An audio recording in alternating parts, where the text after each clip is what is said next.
Trigonometry, इसमें हम right triangles को स्टडी करते हैं। राइट ट्राइंगल्स क्या होते हैं? जैसे कोई भी ट्राइंगल जिसका एक एंगल राइट एंगल होना चाहिए। इसमें स्पेशल क्या है? पहली चीज़ तो स्पेशल ये एक एंगल इसमें राइट एंगल है, यानी कि 90 डिग्री है। और हमें पता है कि ट्राइंगल के अंदर के तीनों एंगल्स का सम 180 डिग्री होता है। एक की वैल्यू 90 डिग्री आ चुकी है, अगर हमें दूसरा पता चल रहा है थीटा है, तो तीसरा वाले की वैल्यू कितनी हो जाती है? 180 माइनस 90 माइनस थीटा, यानी कि 90 माइनस थीटा। तो हमें सिर्फ एक एंगल पता चल जाएगा, तो हमें सारे के सारे एंगल्स पता चल जाते हैं। दूसरी चीज़, किसी भी चीज़ के अगर हमें दो कंपोनेंट रिजॉल्व करना है, जैसे एक टेढ़ी लाइन है, तो इसको हम दो इस तरीके से हिस्सों में बांट सकते हैं। परपेंडिकुलर हिस्सों में बांटना बहुत ज़रूरी होता है, तो इसीलिए ट्रिग्नोमेट्री बहुत ज़्यादा काम आती है। इसको हम बाद में पढ़ेंगे।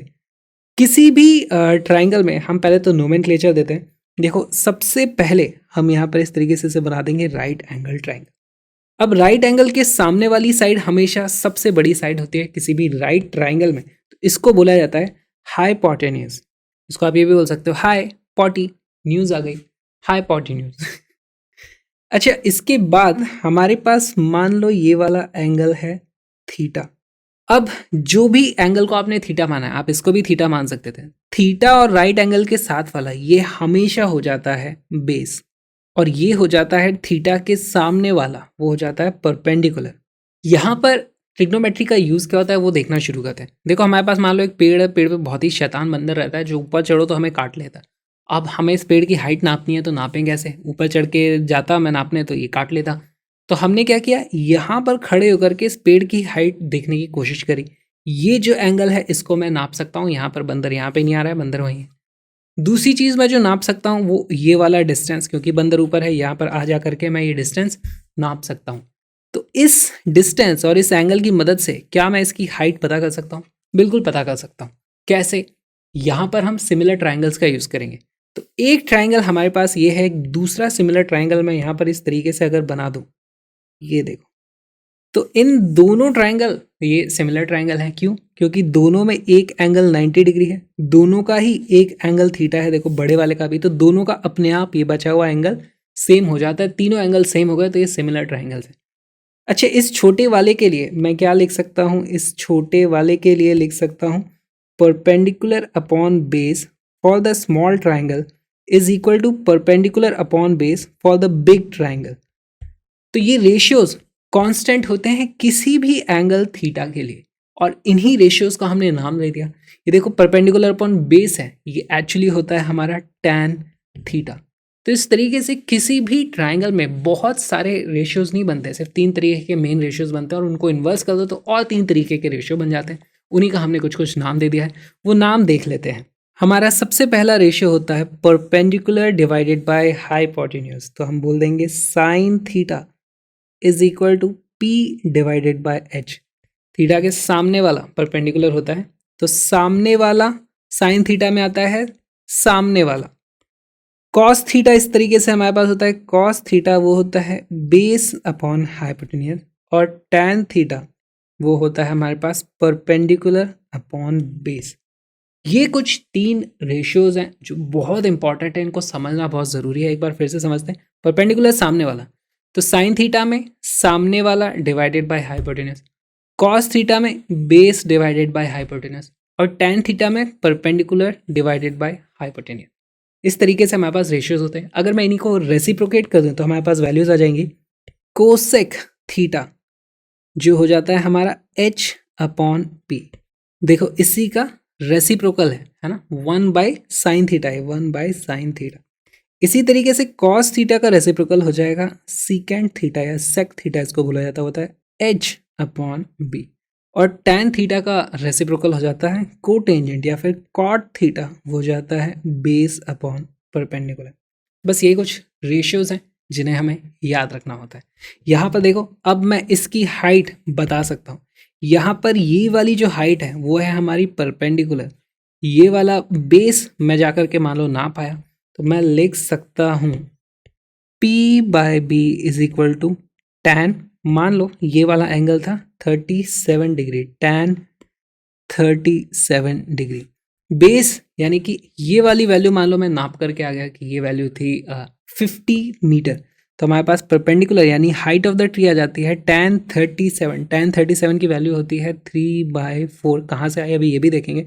मल्टीप्लाइड बाई बेस इधर जाएगा 50 और हमारे पास यहाँ से आंसर आ जाएगा 150 डिवाइडेड बाई 4 यानी कि 37.5 मीटर। अब देखते हैं कहाँ से ये tan 37 की वैल्यू 3/4 आ गई। कुछ वैल्यूज ट्रिग्नोमेट्री वैल्यूज हमें याद होनी चाहिए। कुछ इंपॉर्टेंट ट्राइंगल्स हैं, 2 इंपॉर्टेंट ट्राइंगल्स हैं, उनको देख लेते हैं।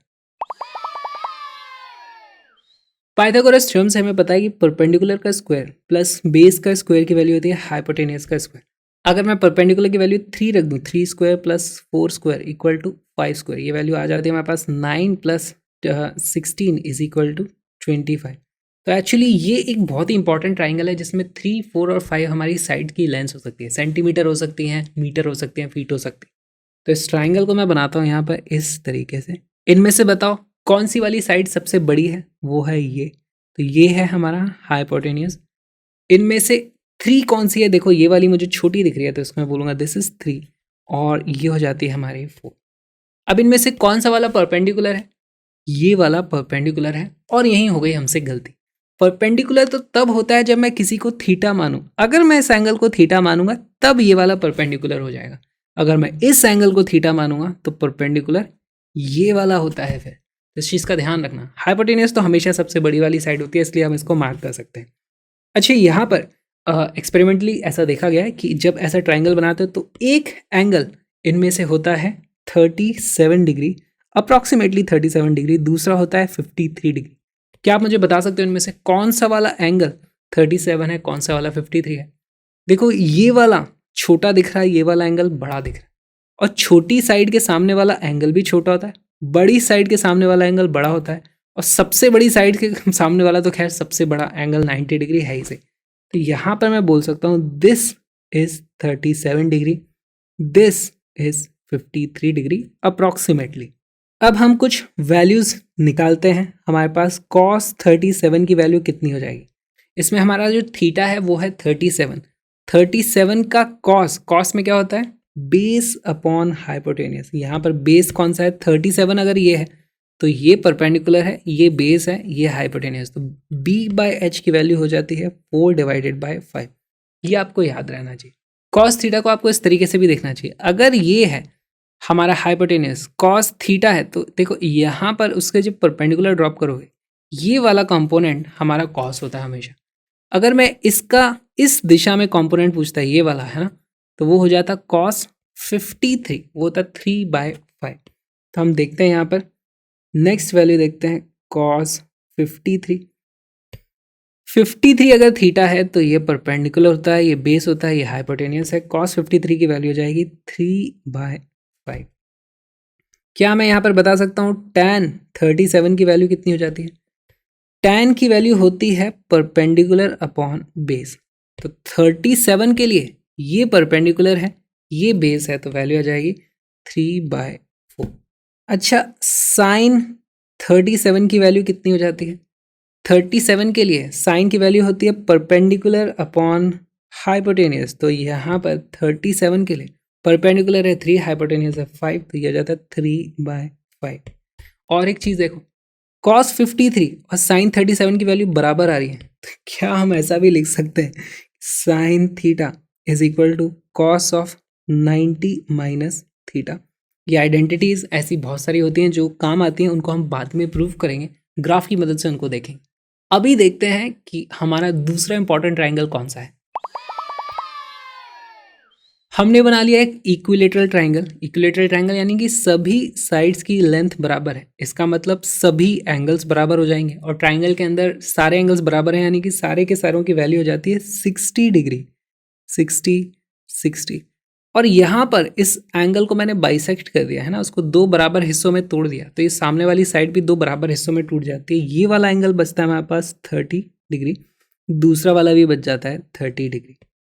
अच्छा, मान लो एक साइड की लेंथ है 2, ये वाली लेंथ भी हो जाती है 2, और ये पूरी लेंथ भी हो जाएगी 2, लेकिन हमने इसको बीच में से काट दिया है, तो हमारे पास ये वाली जो लेंथ होती है ये बचती है 1, और ये भी बचती है 1।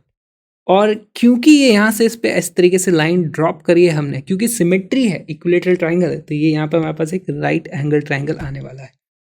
अब यहाँ पर मान लो ये है वैल्यू x, x कौन सी है, ये वाली लेंथ।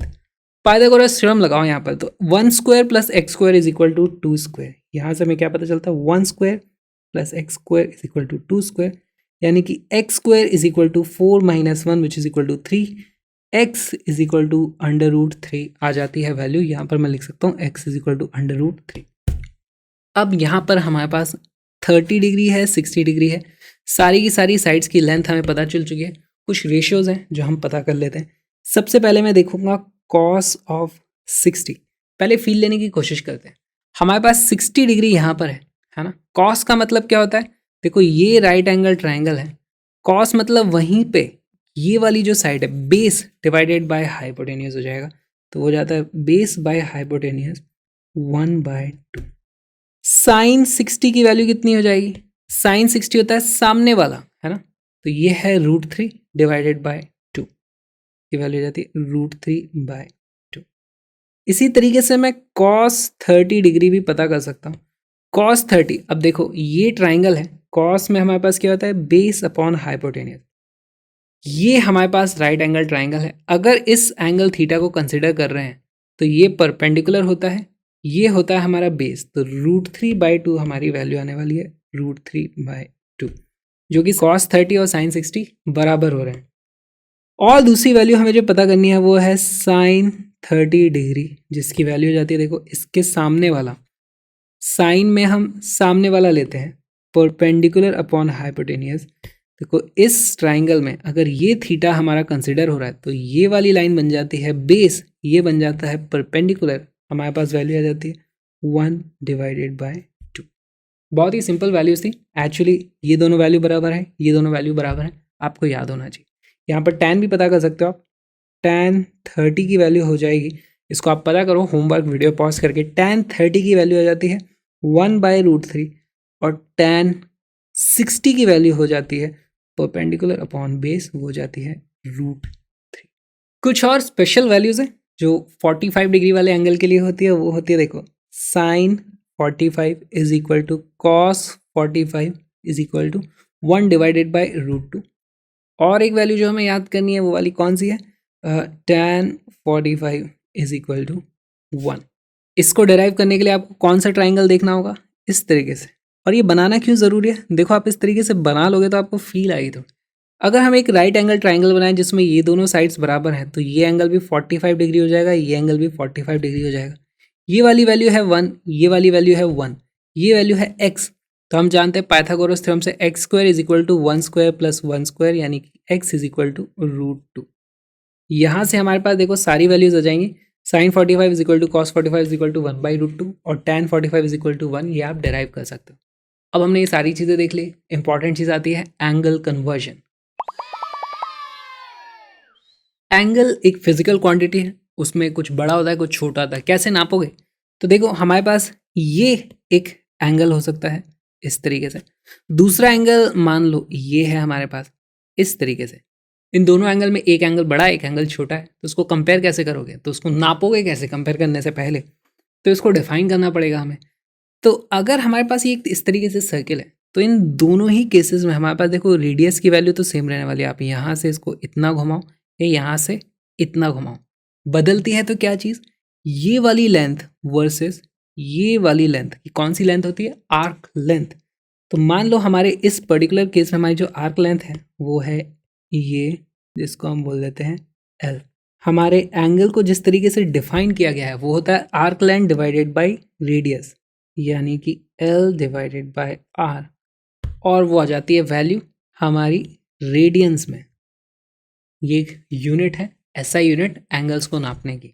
अच्छा हमें पता है यहाँ पर टोटल एंगल की अगर मैं बात करूँ, यहाँ से घूमते घूमते इस तरीके से पूरा आ गया, प्लेन एंगल में कंप्लीट एंगल की बात की जाए तो वो एंगल कितना हो जाएगा, total is equal to arc length, ये वाली पूरी की पूरी लेंथ कितनी हो जाएगी, सर्कमफेरेंस के बराबर जो होती है 2πr डिवाइडेड बाय हमारे पास r है इसे, यहाँ से आ जाता है 2π रेडियंस। और टोटल एंगल को हम और एक तरीके से जानते थे, वो होता था अभी तक हमारा 360 डिग्रीज। तो इन दोनों में से कौन सा सही है, दोनों सही है, दोनों बेसिकली अलग यूनिट है, डिग्री है ये रेडियंस है। तो यहाँ पर एक यूनिट कन्वर्जन का स्कोप आ जाता है, हमें वो भी देख लेना चाहिए। हमारे पास 2π radians is equal to 360 degree. तो मैं बोल सकता हूँ पाई रेडियन की वैल्यू हो जाएगी 180 डिग्री। हाफ कर दिया और हाफ करो इसको, पाई बाय 2 रेडियन हो जाता है हमारा 90 डिग्री। पाई बाय 3 रेडियन ये कितना हो जाता है 60 डिग्री। और पाई बाय 4 रेडियन ये हो जाएगा हमारा 45 डिग्री। अच्छा 1 रेडियन कितना हो जाएगा, देखो यहाँ से हम देखते हैं pi radian is equal to 180, तो 1 radian is equal to 180 divided by pi, यानी कि 180 divided by 3.14 which is approximately equal to 57.3 degree. ये कन्वर्जन आपको याद रखना है। अब ट्रिग्नोमेट्रिक फंक्शंस में हमारे पास कुछ आइडेंटिटीज होती हैं, वो भी हमें देख लेनी चाहिए। पाइथागोरस थ्योरम से हम जानते हैं P square plus B square is equal to H square. तो यहाँ पर हम दोनों ही तरफ है ना एच स्क्वायर से डिवाइड कर देंगे, तो H square by H square ये तो हो जाएगा हमारा 1, और ये जो लेफ्ट हैंड साइड वाली वैल्यूज है वो हो जाती है पी अपॉन एच का whole square plus B upon H का whole square is equal to 1। क्या ये रेशियोज आपको जाने पहचाने लग रहे हैं? परपेंडिकुलर अपन हाइपोटेनियस ये होता है हमारा साइन थीटा, लेकिन उसका है स्क्वायर, यहाँ पर होल स्क्वायर है, तो साइन स्क्वायर थीटा प्लस दूसरी तरफ है कॉस स्क्वायर थीटा, इनकी वैल्यू हो जाती है 1। ये हमेशा वैल्यू वैलिड है, बहुत इंपॉर्टेंट ये फॉर्मूला है, बहुत ज़्यादा जगह ये यूज़ होता है फिजिक्स में। अच्छा यहाँ पर अभी हमने एच स्क्वायर से डिवाइड किया था इसको, उसकी जगह हम दोनों तरफ बी स्क्वायर से डिवाइड कर दें, दोनों तरफ बी स्क्वायर से डिवाइड कर दो, तो ये बचता है हमारा पी अपॉन बी का square plus 1 is equal to H upon B का whole square. P upon B ये क्या होता है हमारा tan थीटा, लेकिन उसका स्क्वायर हो रखा है tan square theta plus 1 is equal to B upon H, तो हमें पता है होता है कॉस थीटा, है ना, तो h अपॉन बी उसका उल्टा हो जाता है, कॉस का उल्टा क्या होता है सीकेंट सेक थीटा, तो ये वैल्यू हो जाएगी सेक थीटा। कुछ डेरिवेशंस में इसका यूज होता है, इसको मैं उतना ज़्यादा इंपॉर्टेंट नहीं बोलूँगा, ये वाली तो आपको एकदम हमेशा याद होनी चाहिए।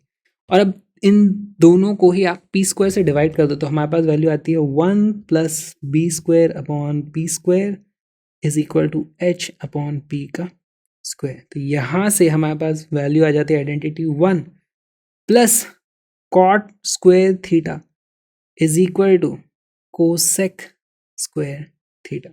ये 3 आइडेंटिटीज हमारे पास आ गई। और एक तरह की आइडेंटिटी जो हमें देखनी बहुत इंपॉर्टेंट है वो है sine of A plus B. अब देखो sine of A plus B हमें पता क्यों करना है?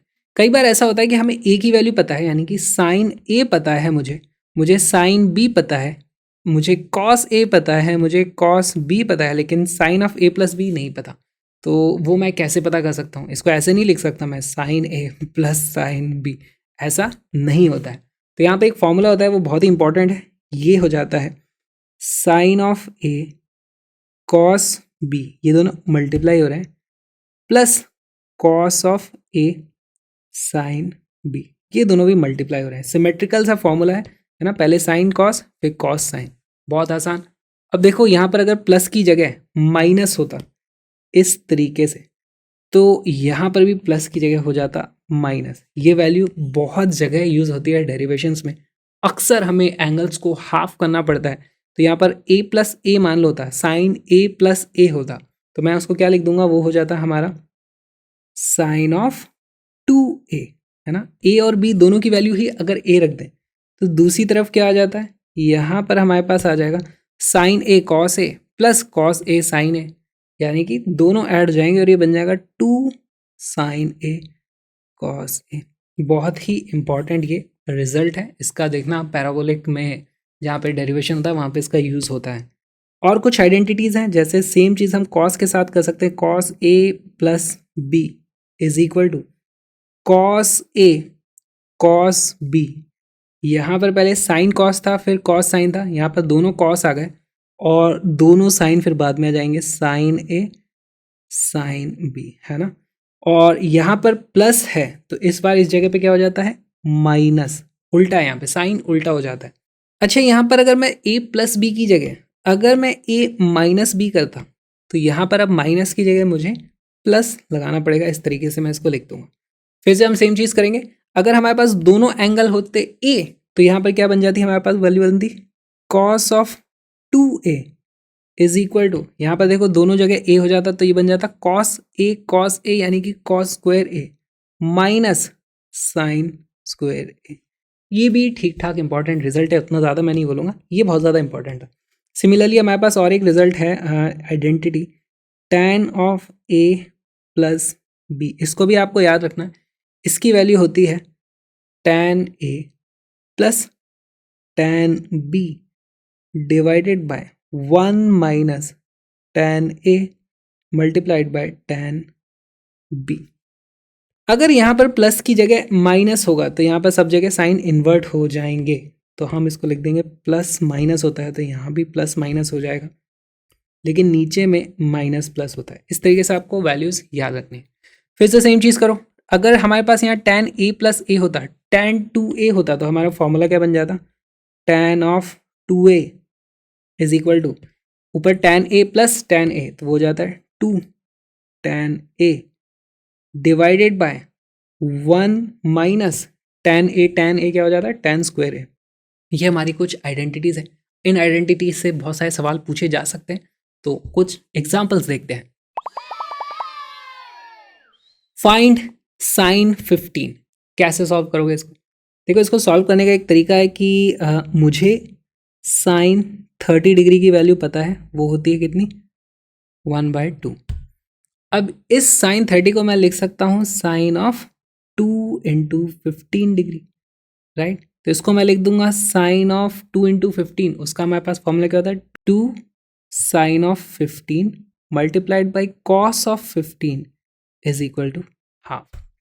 अच्छा कॉस 15 को क्या मैं लिख सकता हूँ 2 × साइन 15, है ना, और ये हो जाएगा हमारे पास under root of 1 minus sine square 15 is equal to half. अब यहाँ पे आप स्क्वायर करोगे और फिर फाइंड आउट करोगे, थोड़ा मुश्किल तो ये है, लेकिन इससे भी आसान तरीका हमारे पास, देखो इससे आसान तरीका क्या हो जाएगा, इसी को मैं लिख सकता हूँ sine of 45 minus 30। Same question को सॉल्व करने के दो तरीके हो सकते हैं, हमें यही देखना है हमारे लिए कौन सा आसान है, किसमें कैलकुलेशंस आसान हो जाएगी, हम उस तरीके से सॉल्व करेंगे। तो इसकी वैल्यू हो जाती है sine 45 cos 30 minus cos 45 sine 30। अब देखो यहाँ पे ज़्यादा कैलकुलेशन नहीं आएगी, है ना, यहाँ पे इक्वेशन नहीं बन रही, सीधे सीधे सॉल्व कर देना है। साइन 45 होता है 1/√2, कॉस 30 की वैल्यू होती है √3/2 माइनस कॉस 45 होता है 1/√2 और साइन 30 की वैल्यू होती है 1/2। डिनोमिनेटर दोनों का सेम है 2√2, तो हमारे पास वही डिनोमिनेटर रह जाएगा, नीचे आ जाता है 2/√2, ऊपर आता है √3 - 1। ये हमने फटाक से साइन 15 की वैल्यू पता कर ली। इसी तरीके से और एक क्वेश्चन है फाइंड tan 75, इसको कैसे करोगे? इसको सॉल्व करने के दो तरीके हो सकते हैं। अगेन इसको आप लिख सकते हो tan ऑफ 90 माइनस 15। अरे पर 90 तो मुझे पता है, 15 की वैल्यू मुझे नहीं पता। उससे भी इंपॉर्टेंट tan 90 की वैल्यू इन्फिनिटी हो जाती है। 15 की वैल्यू आप यहाँ से पता कर सकते हो कुछ करके, फालतू उटपटांग मेहनत वाले काम हम नहीं करेंगे। हम इसको लिखेंगे हमें हमारी सुविधा के लिए। क्या मैं इसको लिख सकता हूँ tan 30 प्लस 45? अगर मैंने इसको ऐसा लिख दिया तो मेरे पास फॉर्मूला लगा देना है tan 30 plus tan 45 divided by 1 minus, है ना, tan 30 मल्टीप्लाइड बाय tan 45। अब ये सारी वैल्यूज मुझे पता है। tan 30 की वैल्यू होती है 1 डिवाइडेड बाई √3, tan 45 की वैल्यू होती है 1, नीचे आ जाएगा 1 माइनस tan 30 की वैल्यू होती है 1 डिवाइडेड बाई √3, tan 45 की वैल्यू होती है 1। यहाँ पर ऊपर आप एलसीएम लोगे तो आ जाता है 1 प्लस √3 डिवाइडेड बाय √3, और नीचे आ जाता है √3 माइनस 1 डिवाइडेड बाई √3। ये दोनों √3 से √3 कैंसिल आउट हो जाते हैं, इसकी वैल्यू आ जाती है √3 प्लस 1 डिवाइडेड बाय √3 माइनस 1। बहुत ही अच्छा ये सवाल था। अब कुछ और आइडेंटिटीज देख लेते हैं ट्रिग्नोमेट्री की, जो प्रॉब्लम सॉल्विंग में जो एडवांस लेवल पे काम आती हैं। दो ही हैं लेकिन याद होनी चाहिए। पहली चीज जो हमें देखनी है वो है साइन लॉ। साइन लॉ के हिसाब से क्या होता है, ये राइट एंगल ट्राइंगल की बात नहीं हो रही है, अब सिर्फ साइन लॉ है, वो किसी भी ट्राइंगल के लिए वैलिड है। सबसे पहले तो नोमेनक्लेचर देखें, हमारे पास एक ट्राइंगल है जिसके एंगल्स है ए बी और सी, ये एंगल बी, ये एंगल सी, ये एंगल ए। तो उनके सामने वाली ऑपोजिट साइड को, इसके ऑपोजिट वाली साइड है ये, तो इसको मैं नाम दे दूंगा दिस इज स्मॉल ए। इसके सामने वाली हो जाएगी हमारी स्मॉल बी और इसके सामने वाली हो जाएगी हमारी स्मॉल सी। साइन लॉ के हिसाब से कुछ रेशियोज हैं हाँ जो बराबर होते हैं, जैसे कि sine of A divided by A is equal to sine of b divided by b, which is equal to sine of c divided by c।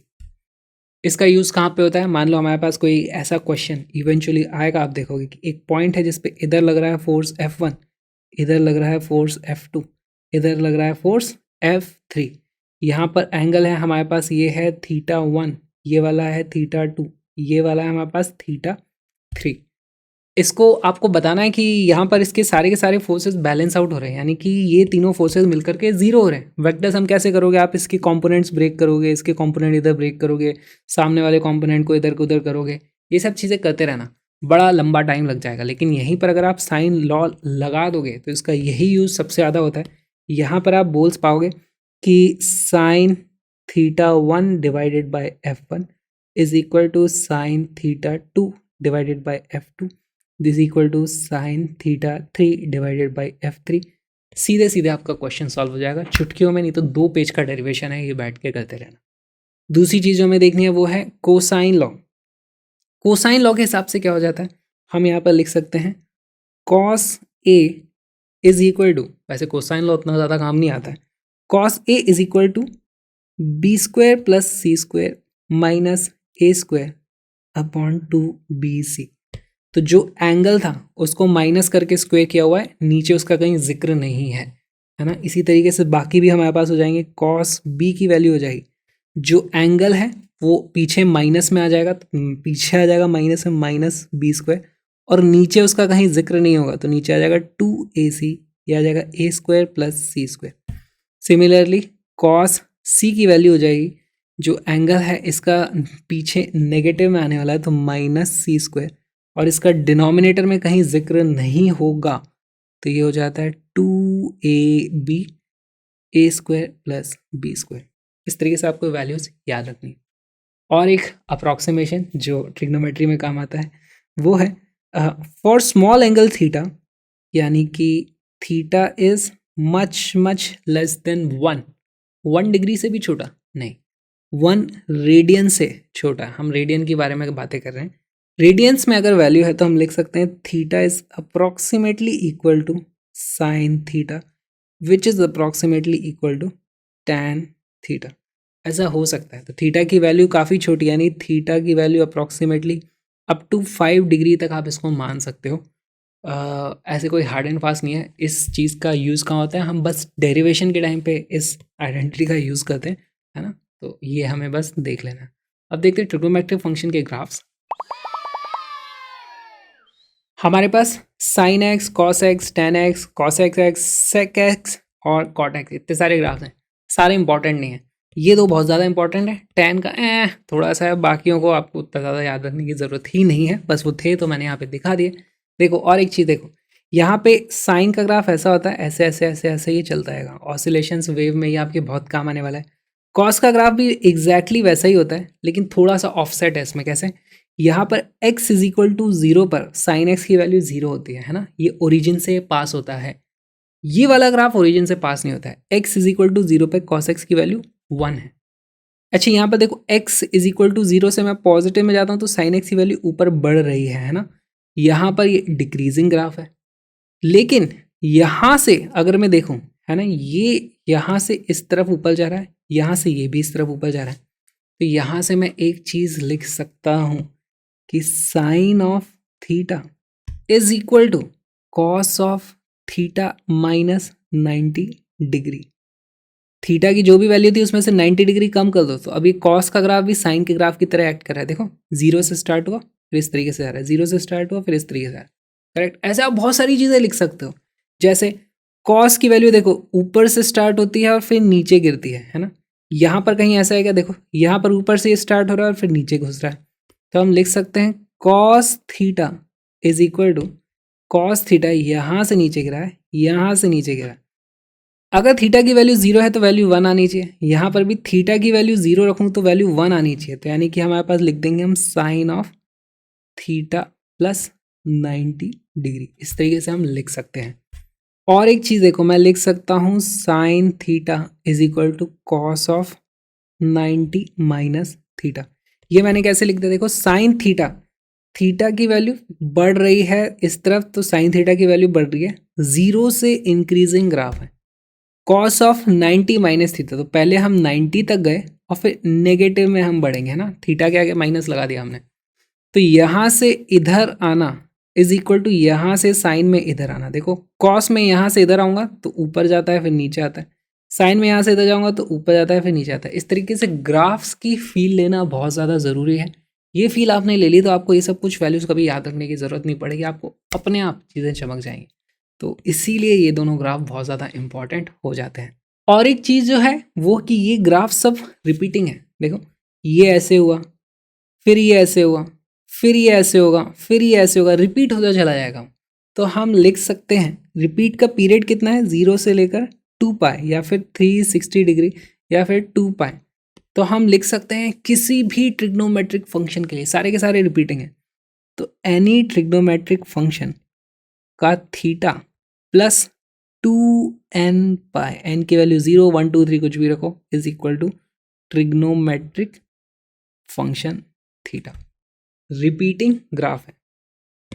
अब आप बोलोगे कि ये 2n पाई क्यों है, यहाँ पर tan थीटा तो हर पाई के इंटरवल में ही रिपीट कर जा रहा है, तो tan और cot थीटा के लिए आप लिख सकते हो सेम चीज़, यहाँ पर 2n पाई की जगह सिर्फ n पाई लिख सकते हो, लेकिन वो सब हमें ज़्यादा जानने की ज़रूरत नहीं है। ये वाली चीज़ काम आती है हमारी वेव्स में और ऑसिलेशंस में, इसलिए ये हमें पता होना चाहिए रिपीटिंग ग्राफ। इसी के साथ फिजिक्स के लिए ट्रिग्नोमेट्री खत्म। क्या आप ट्रिग्नोमेट्री का यूज़ करके इस डायनासोर की हाइट पता कर सकते हैं? अगर ऐसा है तो ये डायनासोर आपको काटने आएगा, लेकिन उससे ज़्यादा ज़रूरी चीज़ है कि आप इस QR कोड को स्कैन करें किसी भी यूपीआई ऐप से और डोनेट करें। प्लीज़ सपोर्ट क्रैश अप ताकि हम सभी तक high quality education absolutely free में पहुंचा पाएं। मिलते हैं अगले वीडियो में।